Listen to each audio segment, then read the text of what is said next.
What is up, guys? My name is Jake. For the second time I'm recording this because I cocked up the other time. Yay.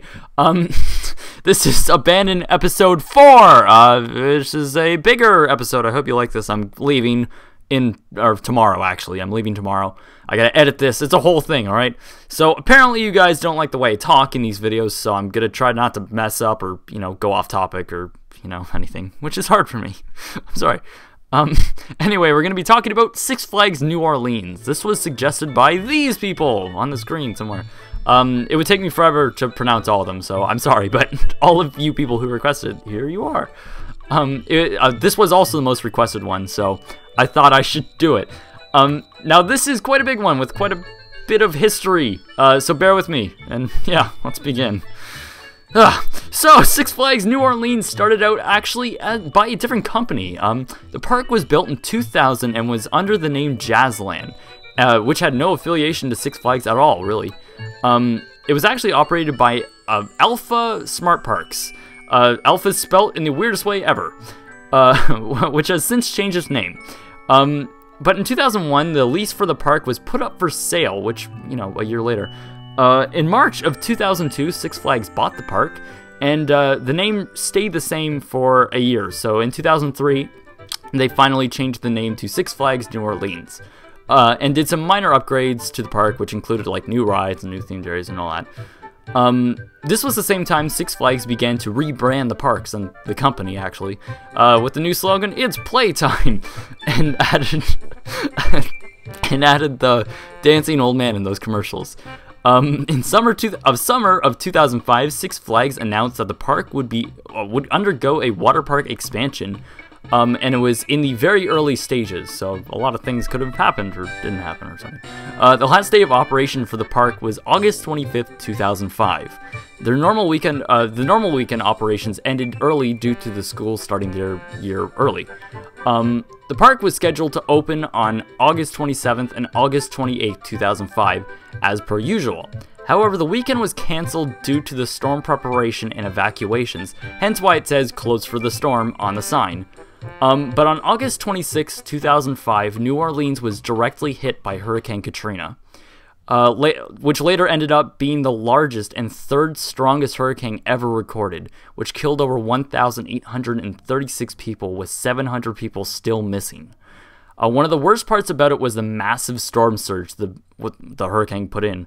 The park was located in a low-lying section of eastern New Orleans, which created a basin for much of the immediate surge. They actually had a lake on both sides, which didn't help at all. The park remained with floodwater 7 feet high for over an entire month. Due to the extensive wind and water damage, the park was in no shape to reopen. The damage reports from Six Flags inspectors. I keep saying inspectors. Damage reports from Six Flags inspectors stated the park's buildings were 80% demolished, with most of the rides were damaged beyond repair, with most of the ground level rides with their electrical and steel structures severely damaged by long-term saltwater. Sometime during the inspections, Six Flags announced that the park will be closed through 2007.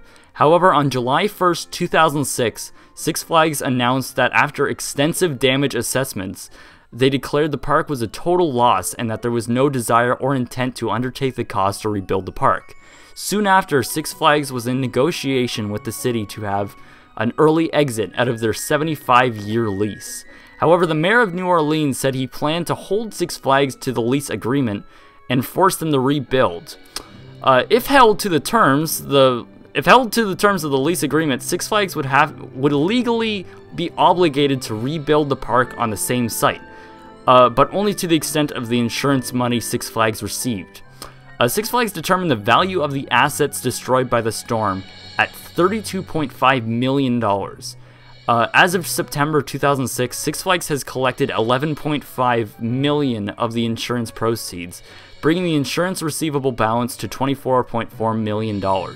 In January 2007, Six Flags then sued its insurers for the rest of the remaining $175 million in coverage.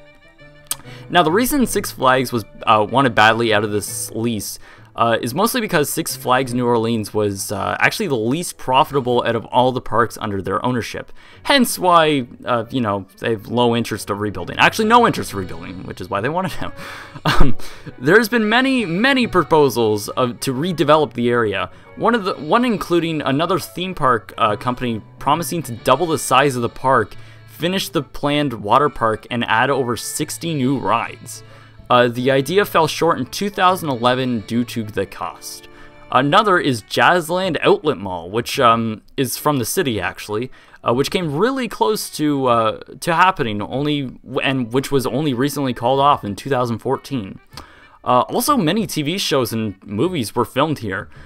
Quite famous ones too. Most parts of Dawn of the Planet of the Apes, by the way, that's a great movie, was filmed there.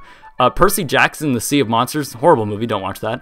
Like where they go to the island part, I don't know, it was really stupid, but lots of scenes in that movie were filmed there.